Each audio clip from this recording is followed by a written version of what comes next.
Hello, my name is Bob Ganzak, and welcome to MotivationU, the podcast.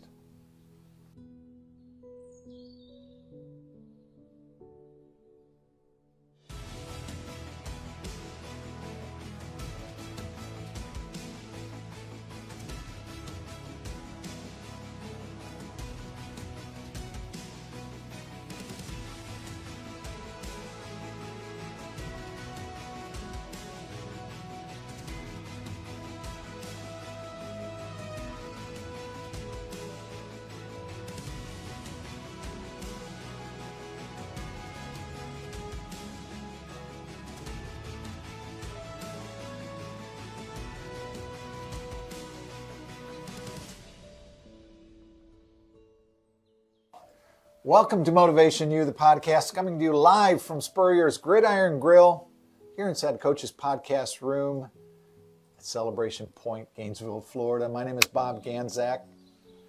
My guest today, again, is a repeat offender, Ed Potts. Ed, we'll get into some of the things. I want to touch on some things that are going on in Dale Carnegie. Okay, sure. And share a thought with our audience today.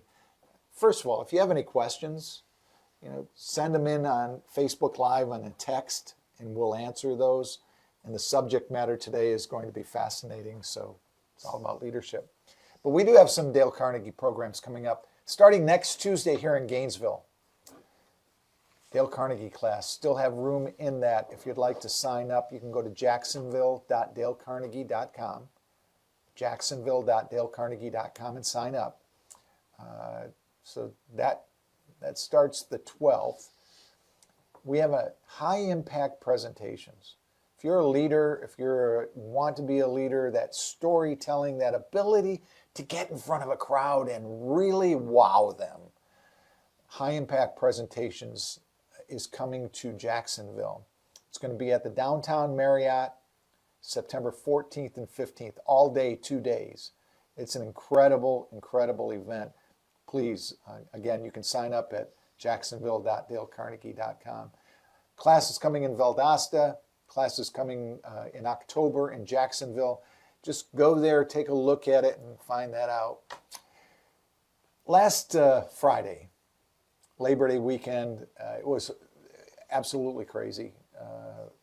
I live up in Valdosta, and we went through the hurricane. The eye of the hurricane came right over us. Geez. The city of Valdosta is still not put back together. Still people without power, people without internet, and different things. So keep those folks in our thought. People in Cedar Key, Perry, Florida, individuals that were affected by that. But something happened Friday that really impacted my life. I found out about it Saturday morning.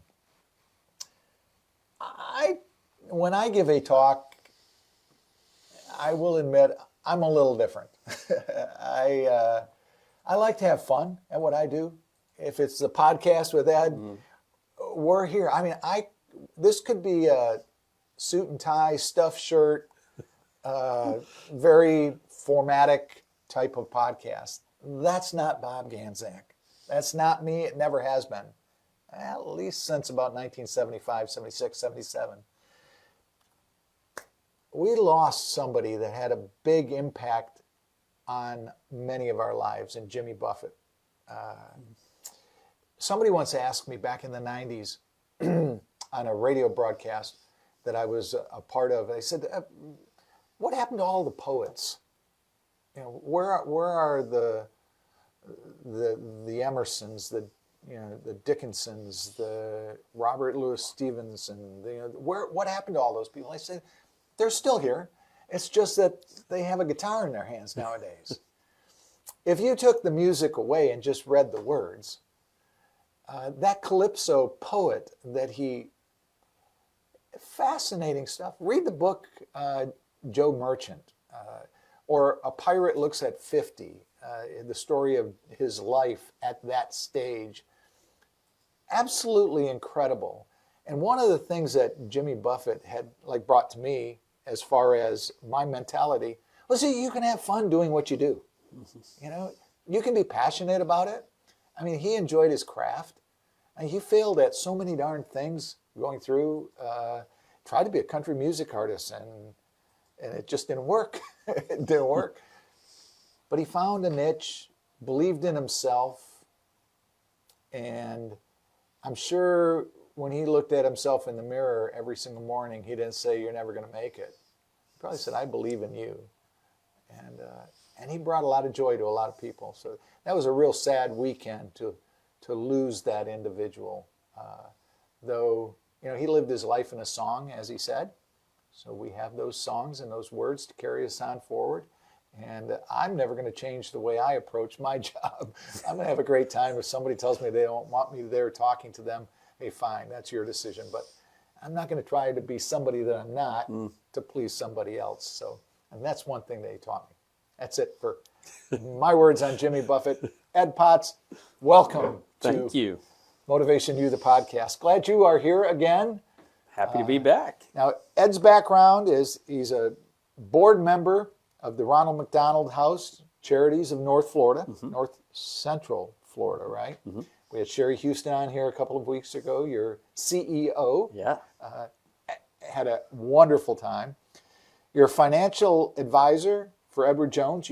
Is that a franchise that you own? Or? No, it is very much set up the way the insurance business is. And if you are an agent with State Farm or Nationwide, they're your clients, but you don't own the business. So when you retire, you're going to get paid a departure fee of some kind, but those accounts will then go to whoever's taking over. So same at Jones. Matt Cerency has been in my office now for 3 years, and 1 month from now, it's my name comes off the door. It's his office. So you're stepping out. Yes. So Is that retirement, or do you not like that word? So I sold my insurance agency back in 2012, and I did a very poor job of retiring. Okay. I wasn't quite ready to be done, but I didn't know what I wanted to do. But the biggest thing that I had failed to do is to have a plan prior to that. All of a sudden, I'm not going to the office anymore, and so I go and see my friend John Spence is having a session a little bit later. I was just going to mention John. That's another guy that's when he was here, it was almost like you can't retire when you never have a job.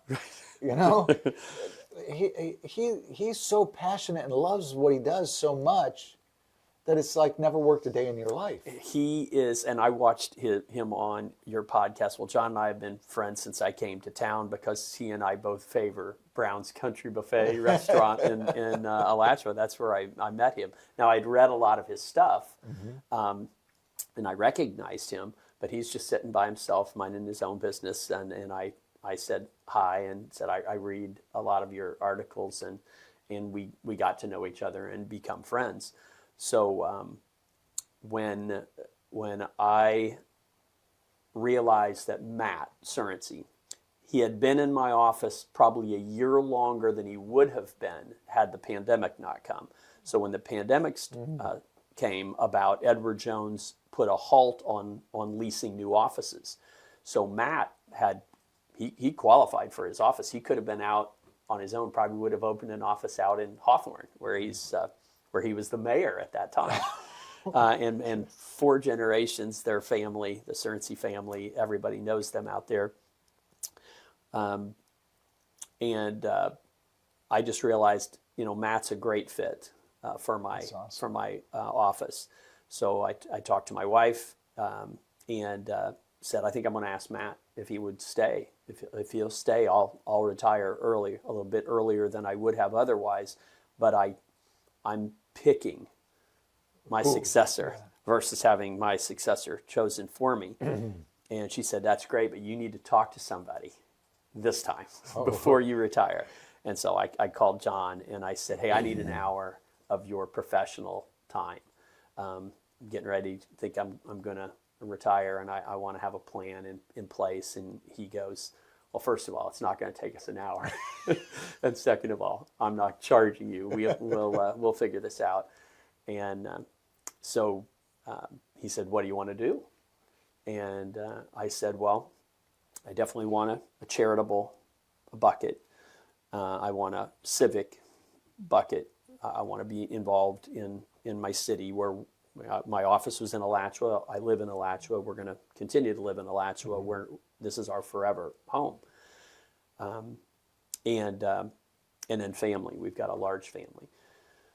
And then he took me through a series of questions. It's what he does, and he knows if I'm BSing, right? Yes. So we whittled it down, and when it came to charitable, he said, well, what would be your number one wish on the charitable side? I said, well, it's not even close. Ronald McDonald House, serving on the board of the Ronald McDonald House would be my number one retirement wish.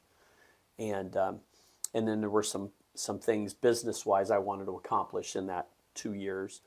And then the civic would be to, at some point, run for the city commission or be involved in leadership of our city in some way, shape, or form. And just, everything just like that. John probably had lunch with Sherry Houston, and not a week later, 2 weeks later, I get a call from Sherry, knock, knock, knock. And asking if I'd be willing to come onto the board. And then my friend Robert Wilford, who was the commissioner in Alachua, so this is maybe 2 weeks later, had nothing to do. This one had nothing to do with John. Robert Wilford takes me to breakfast at Brown's. Everything in Alachua happens at Brown's. I've got to go to Buffet. Brown's. I've not been there yet. Yeah. And Robert said that he was not, in the best of health, and that he and his wife had decided they were going to move up to St. Augustine area to be closer to their children, and so he was not going to run for re-election. This is January of 2022, and the election's in April. So these were things that I wanted to do post Edward Jones. Are you already in that role? I was, yeah. So I'm not even 6 months into my just the transition, which takes 2 years at Edward Jones, and now I'm running for commission, and I'm on the board of the Ronald McDonald House. So John advanced my retirement activities. So I certainly I sent a note to somebody yesterday and said, retirement's not quite as peaceful as one might imagine.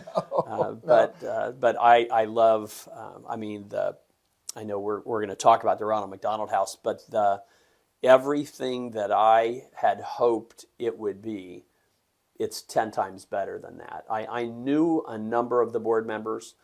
Some of them I knew by reputation, some of them that I knew personally, but what a phenomenal group of folks. And I knew, he asked me why the Ronald McDonald House, and I said, because Sherry Houston is the best executive director of a non-for-profit I've ever met.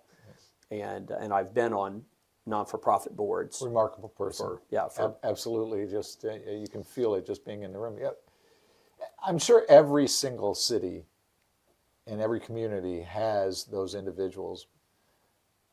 We are so blessed to have a John Spence and a Freddie Weeby in this town. Oh my gosh! Yeah. And it's one thing to get one of the two, or a quarter of one of the two, but to have two of them. Yeah. And I'm sure there's others. I don't know everybody in this town.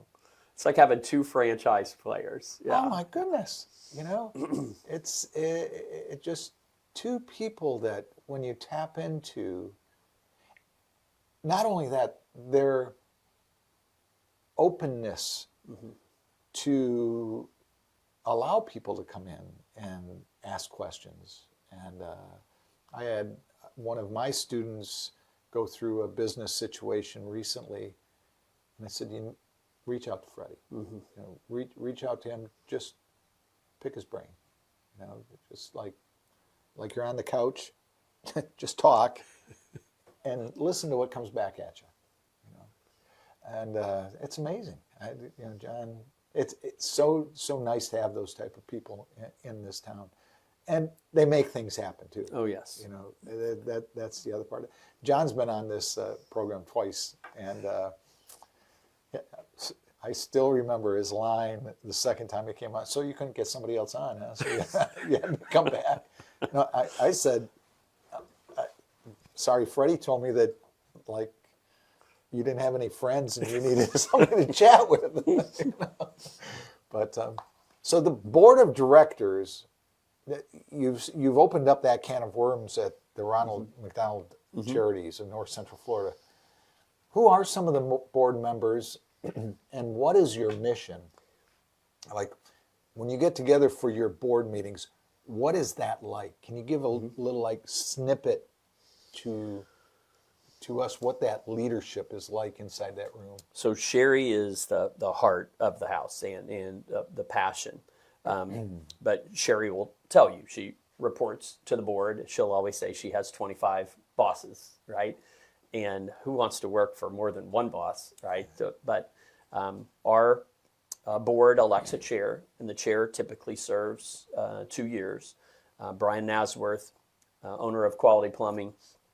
Brian is the current chair. Wonderful man. And Wonderful man. Bobby Robinson from R.E. Robinson Remodeling. Bobby will follow Brian starting in 2024. So at the end of the year, Brian finishes, and Bobby will serve her 2 terms. And the rest of the board is made up of very diverse backgrounds, folks with diverse backgrounds. I mean, you need that. You need different points of view. You've got Mike Potapow and Mike Stryker, who were both McDonald's franchisees. Mike owns a number of stores up in the Stark, Palatka area, and Mike's parents were McDonald's franchisees when he was a kid. And I believe they had Lake City in that area, and including Alachua store, the city of Alachua store. And his parents, like mine, had made the decision to sell their stores. And but the difference is Mike was old enough to stay in the business, versus I was young when my dad got sick, and so there was no option at that point. So Mike bought the Alachua store. So he had the one store, and his parents sold the rest of them. But Mike bought the store where the interstate exit empties into your parking lot at the intersection of I-75 and 441. Not a bad deal. No, not a bad place. In a great store. So Mike decided to sell his store a couple of years ago, and we had gotten to know each other. Number one, because I eat at McDonald's a lot, so I got to know him, and we talked about our families, both kind of growing up with McDonald's, and he didn't know anything about the Ray Kroc stuff. I'm very I get very excited about what my dad and my grandparents did, so I'll only talk about that in rare occasion. And then when I did your podcast and a podcast for my friend Ben Bukhari, well then. Now it's out there, so it's you might as well talk about it. Sorry about that. No. That I mean, I think post retirement, I look at it differently, and you talked about having fun. For me now, my life is I'm doing in retirement what I wanted to do. So I'm having fun, and I'm enjoying it. And do it with your own personality too. I want to surround myself with people who interest me, and I learn from them, and I have that in both of those opportunities. So the board, a diverse board, terrific folks. We meet as a board once a quarter, and the meetings are, there's no fluff.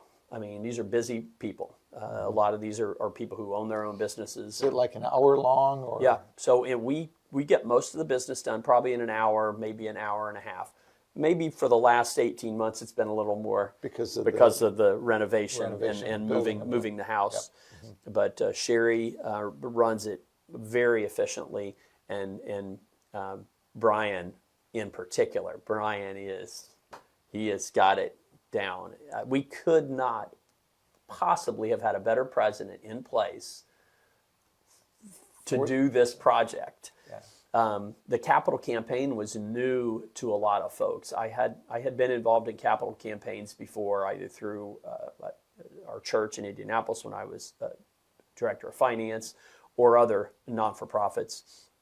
But this was a much bigger undertaking, and I know there were a lot of people on our board that were very uncomfortable with having to ask people for money, because that's not what they had to do. With us, it's about events, and man, you can get excited and have fun. And all of our board members, you sign a letter of understanding when you become a board member at the Ronald McDonald House. Wow. And so that letter is... That letter is going to tell you the Ronald McDonald House Charities of North Central Florida is your #1 charity. Okay. Right? We expect you to be involved in events, help plan events, attend the events, sponsor the events. You are in. This is not a resume builder. This is work. Yep. And you need to have a passion for it. And I'll tell you, like many non-for-profits, if you haven't been involved, you haven't been to the house, you haven't come and cooked in our kitchen and interacted with the families, or come to one of our events, you don't really understand it until you've done that. And let's face it, it is not hard to create passion when you're taking care of families who have critically ill children, right? It is more of a challenge when you're dealing with things that are unpleasing to discuss, if it's domestic violence or those types of things. Very tough. So when you are trying to convince somebody to support our organization, and you don't already know what we do, when we talk about what our families are going through, it's just not a hard sell. But that is a very big part of any non-for-profit. Yeah. I've served on a number of boards, and I think back of the ones that impacted me the most, and that we were able to impact the community. Things like junior achievement were wonderful. Salvation Army was wonderful. The YMCA was wonderful. But all of those boards that you sat on, but those ones that people got emotional about, which the Ronald McDonald House is that way. And it's just, man. You're blessed to be there. And so every board meeting, every committee meeting as well, starts with what we call a mission moment. So if it's Sherry or one of the team members leading that meeting, the mission moment is generally going to be about a family, a great story where a kid had been waiting for 8 months to get a heart, and they've been in the house for sometimes 18 months. Depending on how quickly they find a heart, and then the rehab and everything else. And so the stories are amazing. Not every one ends the way we want, but you're dealing with critically ill children coming to one of the greatest children's hospitals in the country. So our families come from all over. And So if I can share Brian's story, and then you'll have to have Brian on. Brian will kill me for saying that, because Brian is a graduate of Dale Carnegie, and this is call out to you, Brian. You need to be on this program right here. We want to sit. I want you to tell everybody the same story you told me 14 years ago. That's Brian will kill me for saying that, but he and I've told him this, that we were just so fortunate to have him leading us during this challenging time, and to get us through it. But his passion for the Ronald McDonald House came on a visit he made with Sherry. I know they're in Rotary together, and it may have been that connection.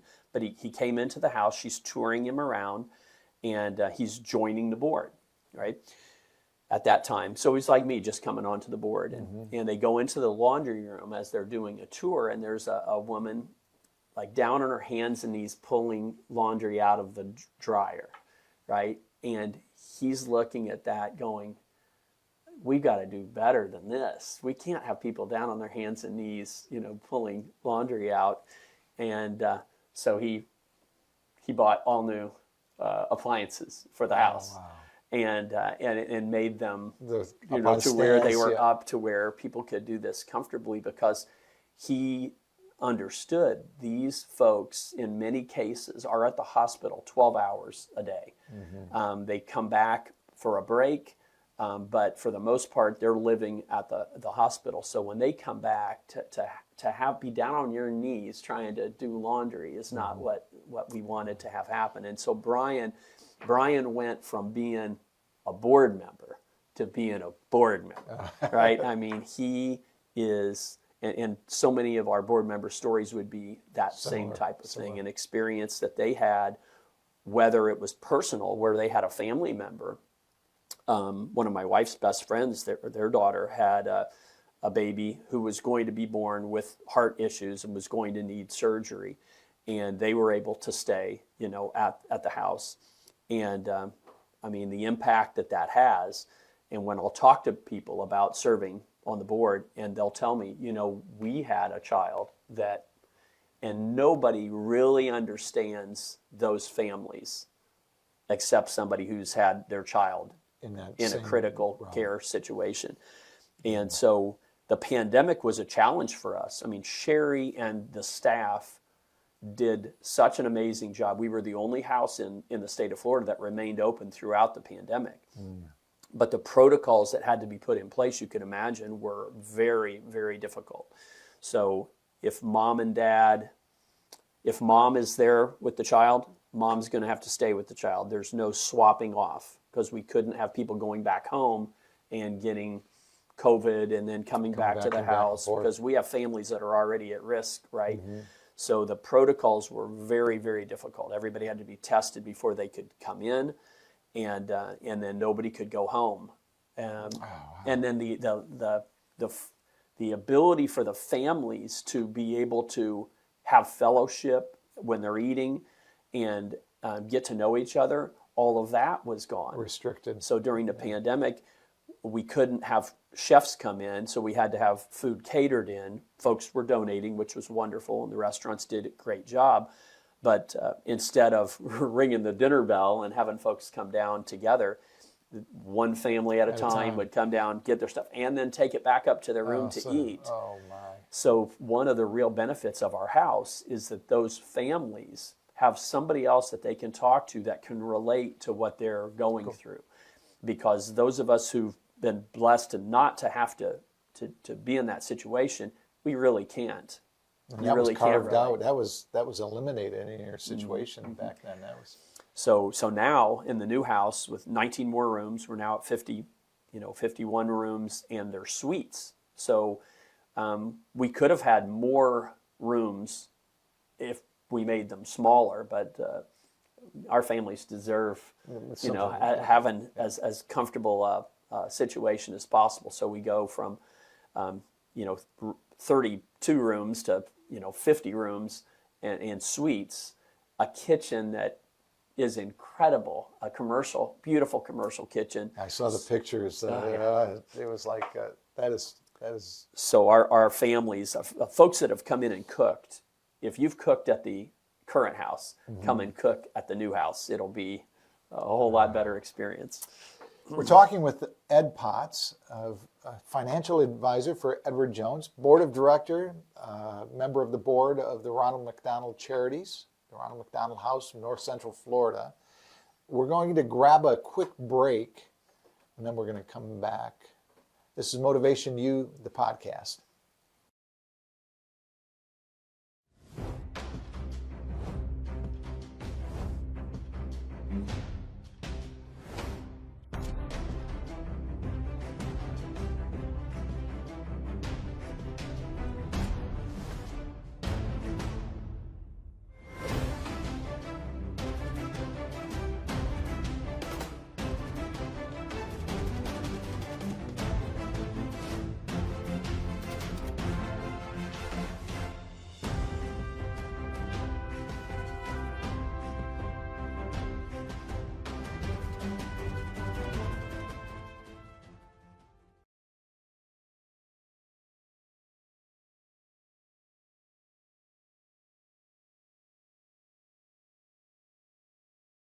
Attention all Gator fans, Meldon Law is giving away a chance to experience the Florida-Georgia game like never before. 2-night stay at the Hilton on the River, dinner at Ruth Chris Steakhouse, 2 premium tickets to the game, and a football signed by Coach Billy Napier, and much more. Go to the Meldon Law Facebook page and look for the VIP experience for 2. Good luck and go Gators!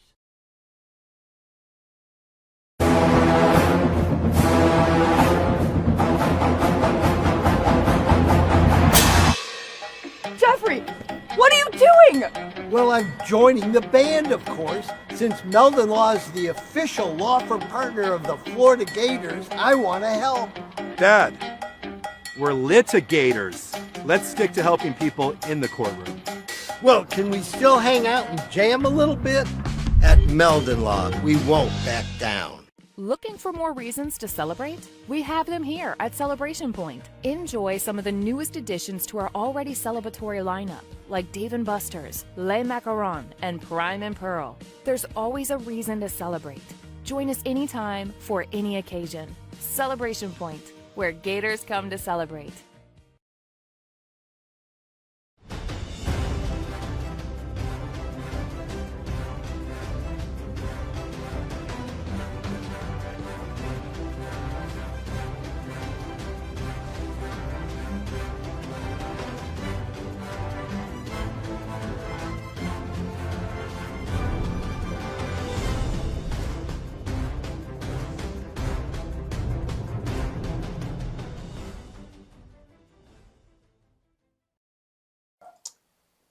Welcome back to Motivation U, the podcast, coming to you live from Spurrier's Gridiron Grill inside the Coach's Podcast room here at beautiful Celebration Point.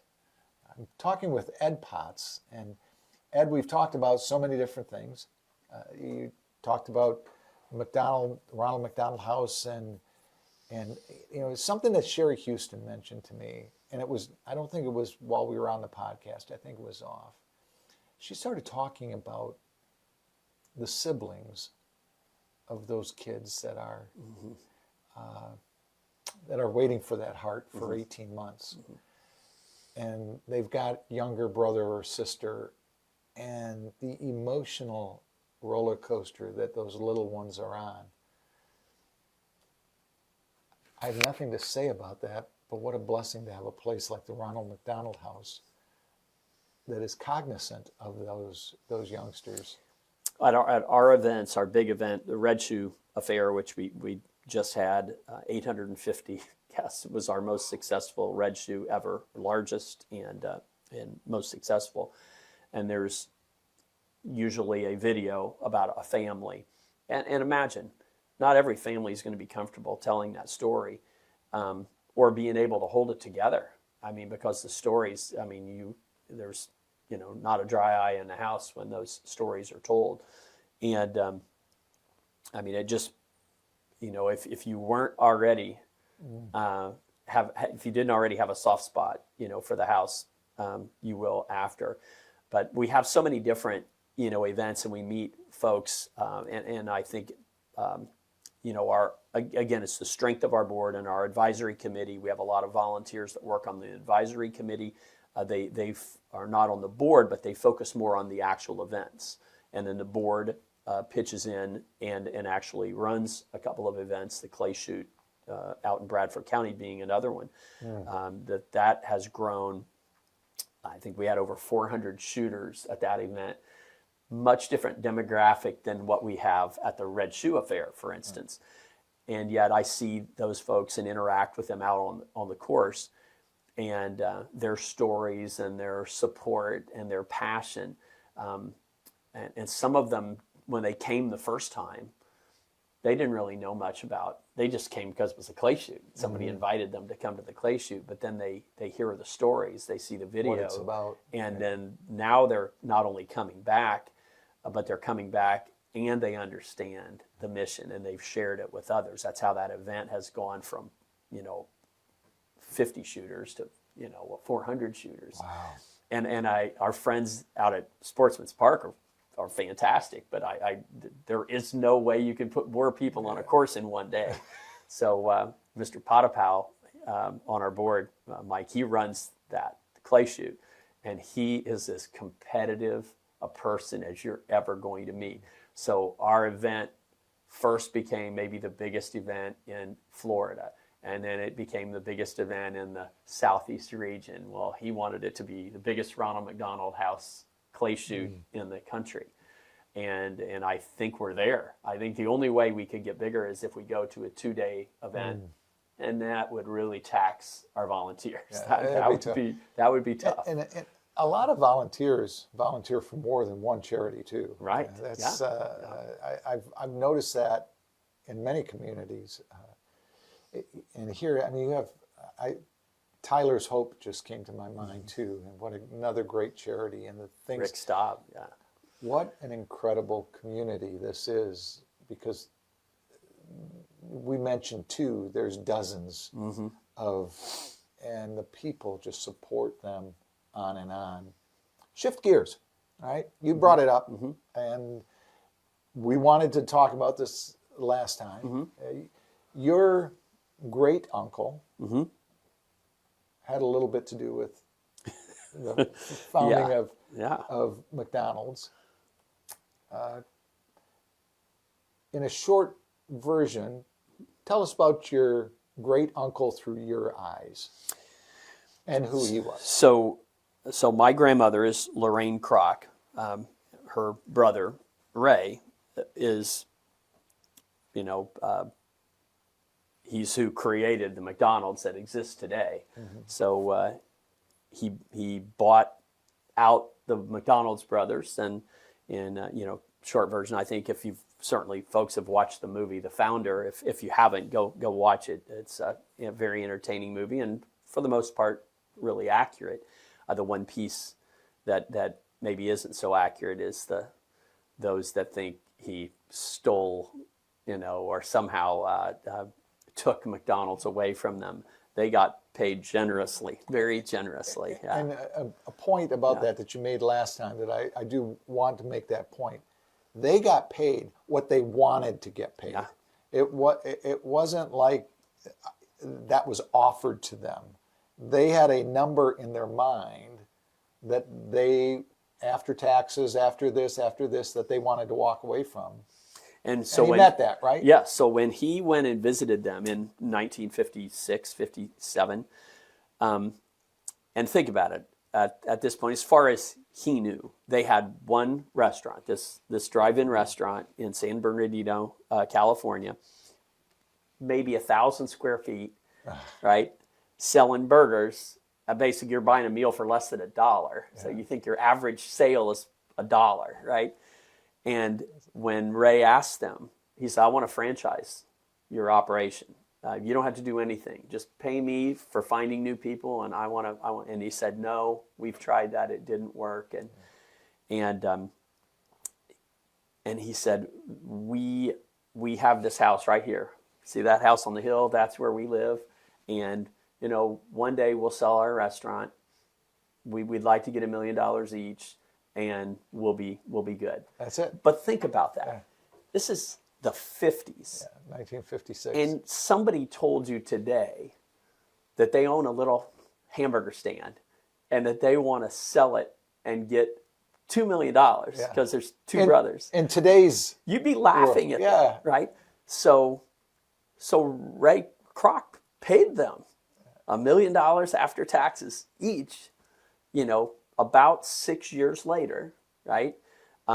Once he realized that he had found an unbelievable opportunity, and he was growing it and needed to keep growing it. Another key point that you mentioned in there, and we talk about leadership and vision, and we talked earlier about Jimmy Buffett and having this mind that, I mean, who saw, old folks' homes that are parrot head, homes, right?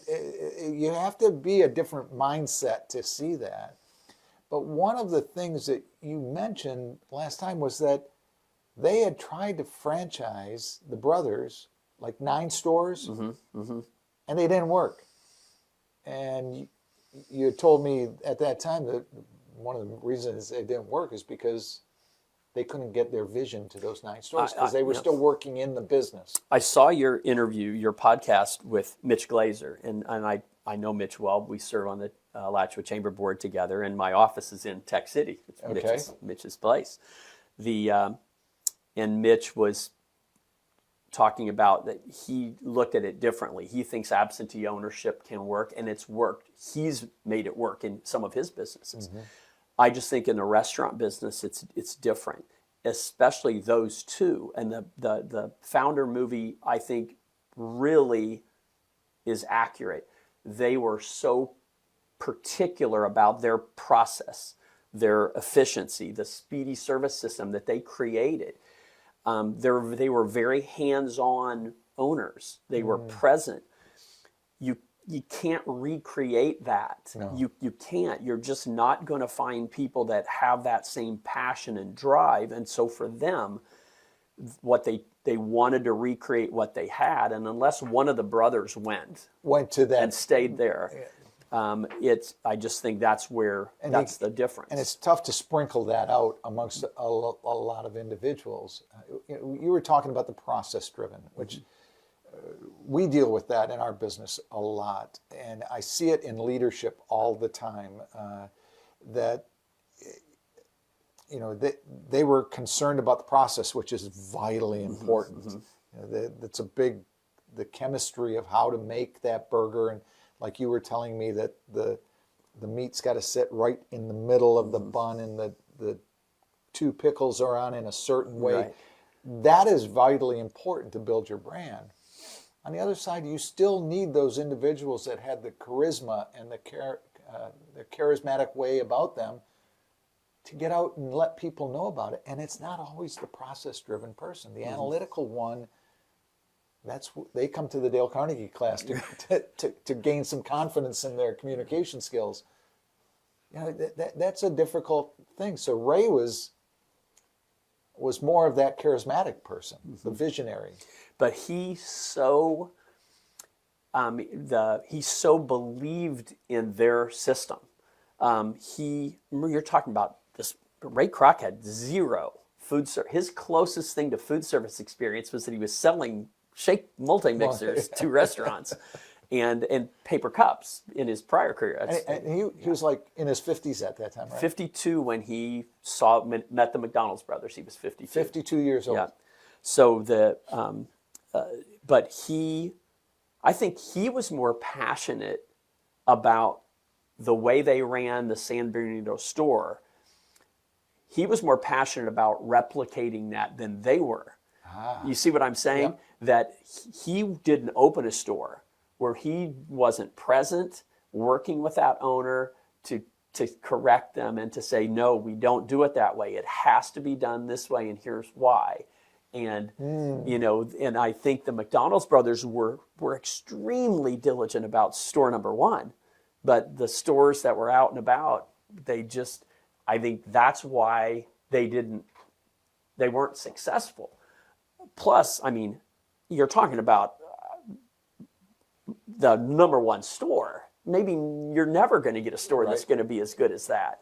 Right place at the right time, But Kroc went to those early franchisees. He made some mistakes. He hired some friends, or the franchisees came from his country club, and these guys had side businesses and so on and so forth, and they weren't focused. He changed his strategy on who he was looking for, and the movie depicts it very accurately. He found couples where the husband and the wife really wanted to own their own business, and were passionate about McDonald's being their life, and the whole world. Yeah. And those folks were present in their stores, and I really think, again, you go back and look at it. How could Ray Kroc be more passionate about the McDonald's standards than the McDonald's brothers? And it was about spreading it beyond store number 1. And when you stand back and observe, sometimes when you're in the ring fighting, you don't know exactly. You're doing the right things. You're ducking and punching at the right time. Yet for you to teach somebody else to do that is very difficult. I mean, very, very few of the great boxing coaches were boxers themselves. You know, they observed it. They saw what was going on, and that's what I see Ray Kroc is doing, is standing on the outside saying, wow, now we can take what you two are doing and do it here, here, here, here, and we have something. How did I'll put it this way, how did his sister and her husband, who happened to be your grandmother and grandfather, how did they get involved, and what was that chemistry like? So my grandpa and my grandma bought the franchise directly from Ray early on, one of the first 100 stores, and my grandpa was looking for a career post craft foods in Chicago. He was an accountant and handled taxes, and Kraft had been acquired somebody else, and so they were going to have a bigger operation, and they wanted to move my grandpa to New York to run state and local taxes for the whole company. And he didn't want to leave Chicago and go to New York. So he said, I got to find something. So he and my Uncle Ray did not get along particularly well, just personal stuff. And as I got older, I remember asking him about that. How do you go into business with your brother-in-law? Going into business with family can be difficult to begin with. Well, and then not necessarily trusting him, but he really believed the McDonald's business was philosophy. Going to be phenomenal. And so they opened a store in West Lafayette, chose that store location only because my mom was going to Purdue. She was a freshman at Purdue University. And my mom met my dad. My dad was a student working at Purdue. So my dad was the first, one of my first managers for my grandpa. And then my mom's two sisters' husbands, they became managers. So it was your mom's yes family. Yep. So I've got to go. Ray Kroc started his involvement with the McDonald's brothers at 52. Was his sister a younger or older sister? My grandma's the youngest of the three kids. So my Uncle Ray, Uncle Bob, who is a brilliant scientist. And so you look at Ray and Uncle Bob, a doctor, and Ray, who didn't finish high school. My grandma is very bright. So what was the age difference between? I think my grandma was 8 years younger. Yeah. And the point I want to make is that your grandpa, her husband, it wasn't the McDonald's thing that they had known each other for a long time. Yeah. Yes. They had been brother-in-laws for a long time. So that erosion of relationship happened prior to. Yes. Ray had, the movie depicts it accurately, where he had a lot of just inventions and different things that he would try to market and he'd push on his friends. And my grandpa is one of those people that would not have a hard time saying no. My grandpa would say, that's stupid. He's an accountant. So yeah. He's very analytical. Yeah. Ray's a salesman. Yeah. So my grandpa looked at him as kind of shifty and slick. And so as I got older, I remember asking him that, and he said the business was good enough for me to not worry about that. But not even a year after their store opened in West Lafayette, there was maybe 80 to 100 stores operating. The West Lafayette store was number one store in the company. I have some really cool stuff that I get from McDonald's. My mom or my grandma had given it to me just because I'm the oldest and I'm McDonald's nut. And it's a set of dictaphone tapes, conversations between the McDonald's brothers and Ray that they would record and then send to each other. Wow. And there's a transcript, thankfully, so I don't have to play the tapes, but I'm reading through the transcripts when the different stores would come online, and Ray's bragging to the McDonald's brothers about these stores, and he said, yeah, my sister and her husband, Hank Grow, had opened a store in West Lafayette, and it's the number one store in the company. So volume-wise? Volume-wise. Okay. So they're not even a year in, and the Wabash River in West Lafayette floods the whole levee floods the store. My grandparents had sunk everything they had into that store. Wow. Everything. So they called, so they lost everything, all the heating and cooling equipment in the basement, and stock that was in the basement. They had to close for 2 weeks. It's the #1 store, so now you got no revenue, right? So he called Ray and asked for a loan. And Ray said, I'll buy the store back from you, but I'm not loaning you the money. And my grandpa said, we're the #1 store in the company. You know we're good for this. And he's trying to make it a business argument, not this is your sister. And Ray said, no, I'm not going to loan you any money, but I'll buy the store back from you.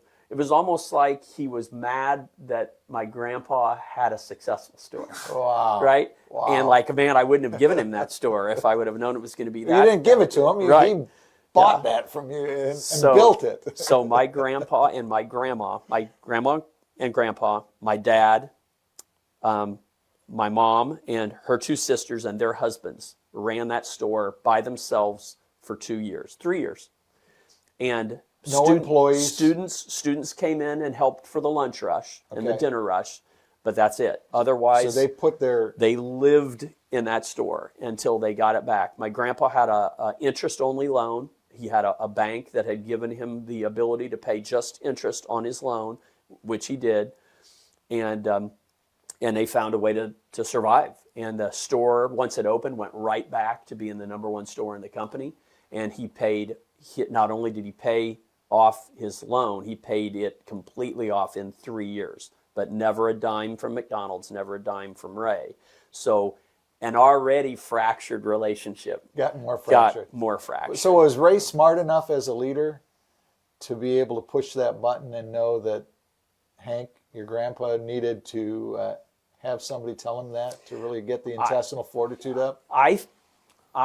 My grandpa was driven. He was driven. He was going to make it work, and he had a great crew. They had a great. I mean, our family, if you got together on that side of the family, everybody worked at McDonald's. So, my point is, my grandpa was going to find a way to make it work. He would have found the money if he didn't have it through a loan. He would have found the money somehow. But the store became so successful that they then opened another store up on campus at Purdue, which is still there, 605 Stadium Avenue. And then my dad opened the first McDonald's in Lafayette, Indiana, which was across the river. And the store on campus was crazy. I mean, we had to block the doors open on game weekends, and I'd go in and clean tables and wrap sandwiches. I couldn't go in the kitchen, but they would. I could take out trash. I could do anything. I just loved being around it, and so that's how my family got involved. My dad got sick, had a heart attack, unfortunately, shortly after he opened his store, and my grandpa had already started to pull out. My dad had bought the original store from them, so my grandpa didn't want to come back in. My dad wasn't healthy enough to expand. McDonald's knows that market's good. They want like 7 stores. My dad's like, I'm sick and on 3 stores. I'm not building more stores. So they made the decision to sell the West Lafayette market to McDonald's.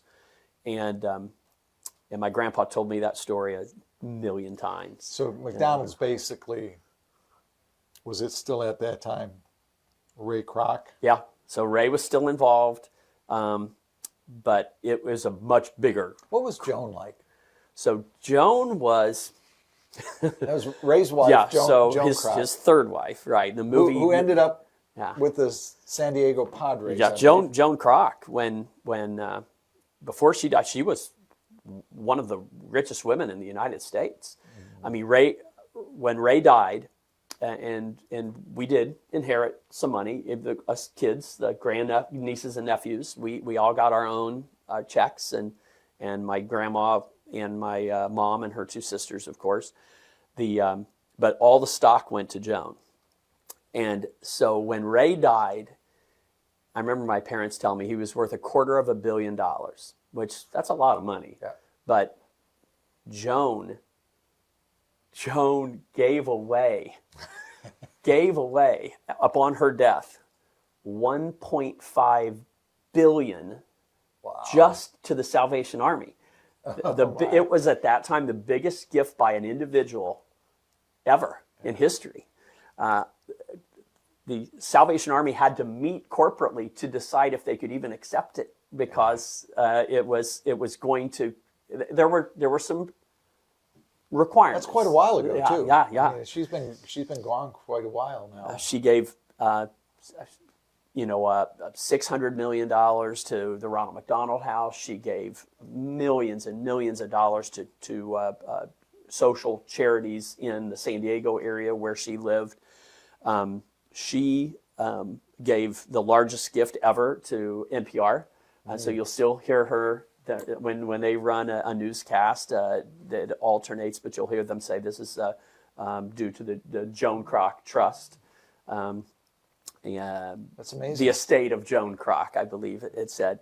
So the stock continued to grow, and in the end, I mean, the vast majority of the McDonald's fortune went to charity. It did not go to her heirs. Ray and Joan did not have any children between them. So my mom is the oldest living blood relative, and I'm next. So it's an incredible story. Her children, I'm sure, did fine, but my point is far more of that money went to charity than it went to. What was her relationship like with your mom's family after Ray passed? So as much as my dad or my grandpa and Uncle Ray did not get along, my mom or my grandma and Ethel, Ray's first wife, were like sisters. Okay. So she did not like Joan. So Joan and my grandma did not get along any better than Grandpa and Ray. Yeah. But since Grandma's family, Grandma, had to make that work. But and that's understandable too. That first one is, you're at the same age, you're similar, you're coming into adulthood, and down the road it gets complicated. Yeah, but Joan was a unbelievable philanthropist, and as Ray got older, she took over the charity side. She wanted to make sure she was a smart businesswoman, and when Ray died, she wanted to make sure she had control of the charities, because she wanted to control how that money was distributed. So you saw the charities, because my Uncle Bob, Ray's brother, the scientist, he ran the charities, and back then muscular dystrophy and the Ronald McDonald House, when that started in Philadelphia, became really the focus. And when Joan took over, you saw then more social charities and different. My Uncle Ray was an alcoholic, and so she wanted to have education in regards to alcoholism and things like that. There were, and hey, it's her money. She did with it what she wanted. But the gift to Notre Dame, she gave $50 million to Notre Dame, and they built a Peace Institute, which still exists. Now they give that to a quarterback. Yeah, you're right. But Uncle Ray, if you read Grinding It Out, where he talks about, he says, one place I'll never give money is to a university, because he didn't graduate from high school, and so his feeling was a college degree that's meaningless. I just want somebody that works, And at McDonald's, I remember asking my dad that one time, or my grandpa, or maybe both. I said, so you would really, if you've got a great worker, you don't want them to go to college. And they're like, well, I mean, we wouldn't discourage them from going to college, but yeah, if they're a really good worker, we'll make them an offer to stay. We have 9 seconds, 8 seconds. One sentence about wrapping up leadership from what you learned from McDonald's. Career development and fun. Awesome. For me. That is great. Ed, like always, man. My pleasure. I absolutely love this. I wish it was 2 hours long. Zach, one day we just got to keep going. We have to do that, because the two of us could talk forever about this. Coming to you live from Spurrier's Gridiron Grill, inside the Coach's Podcast Room. This has been Motivation U, the podcast.